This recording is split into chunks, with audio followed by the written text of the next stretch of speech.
Welcome back to From the Pages. In honor of today's episode, where I talk about Ant-Man, I've decided to get a little bit more sciencey with science stuff. What could possibly go wrong?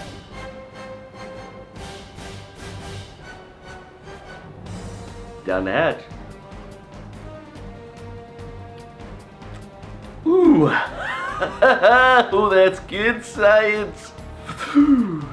I'm sorry, what's that effect? Just roll the intro.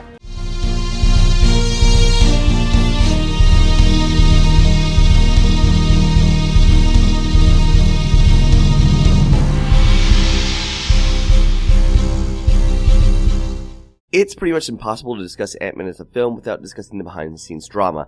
It's no secret this film only existed thanks to fan favorite Edgar Wright really wanting to bring the original Scott Lang as an Ant-Man comic to Steel and Ant-Man to cinematic life. A project he had been working on since the time of the first Iron Man film. And then, due to creative differences, Wright walked off the project just weeks before it was due to start filming. And trust me, I'm a fan of Wright for the most part. I'd love to visit the alternate dimension where he finished the film, but I really like this. Like a lot. Replacement director Peyton Reed, writer Adam McKay, and co-writer/star Paul Rudd deliver a great film that not only gives us good superhero action, but has a surprisingly honest emotional core at its center. The story centers around Scott Lang, played by Rudd, as a thief who has served his time and is now trying to do the right thing by his young daughter, Cassie.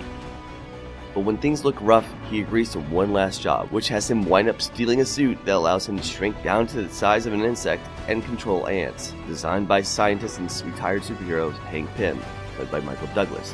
Hank is impressed by Scott's skills and wants him to break into Hank's former company, where his ex-protege, Darren Cross, has recreated Pym's formula, and wants to weaponize it as the Yellow Jacket suit.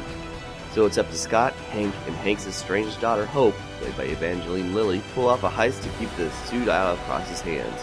Basically, think along the lines of Ocean's 11 meets Iron Man, and you'd be kind of close. But what the film really surprised me with is that I found myself caring for the characters far more than I expected. Reed, McKay, and Rudd are best known for their comedies, and sure, there are a lot of laughs to be had here, but they're never at the expense of undercutting the characters or the pathos, and yes, there is some genuine pathos here.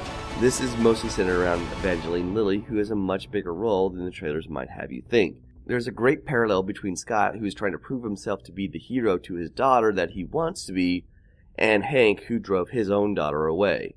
There's a theme of second chances for all the main characters, and Hope's story was the one that I felt most invested in. And sad to say, probably something we can thank Edgar Wright's departure for, as apparently his version of the story had her only as a pretty minor character, and Rudd had her role expanded upon a lot more when he took over rewriting the script. Seriously, she kicks ass here, and I want to see the film where she gets her own costume. Rudd is remarkably solid as Scott Lang, just hapless enough to be charming, but not so much that he's a complete screw-up. He's new to the superhero game, but manages to prove himself admirably, especially with the awesome scene near the middle of the film that I won't spoil, but does tie itself to the greater Marvel Cinematic Universe. And Scott's love for his daughter comes across as very genuine. Michael Douglas works really well here as the mentor for Scott, but with enough of his own hang-ups to feel like he's not just another Yoda. He made some genuine mistakes and is paying for them, but he still keeps trying to do the right thing, which is to me the essence of Hank Pym.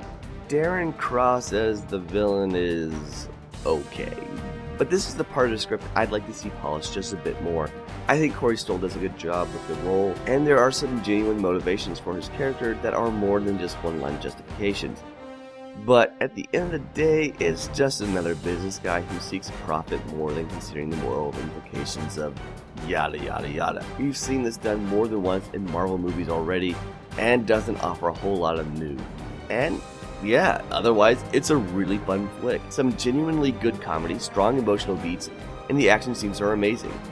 Maybe this won't be the surprise hit that Guardians was, but I still strongly recommend that you don't be a Cant-Man, and instead be an Ant-Man. We're doomed. Thank you once again for watching another episode of From the Pages. I will, of course, be back in a few weeks with Fantastic Four. Until then, you can click subscribe, like, or click on one of my old videos. Thanks for watching, guys. It really means a lot to me. So, until next time, I've got some other stuff in the work, that's actually comic book related and not just a theatrical review. Until then, I will see you guys later. Peace. Geek Vision.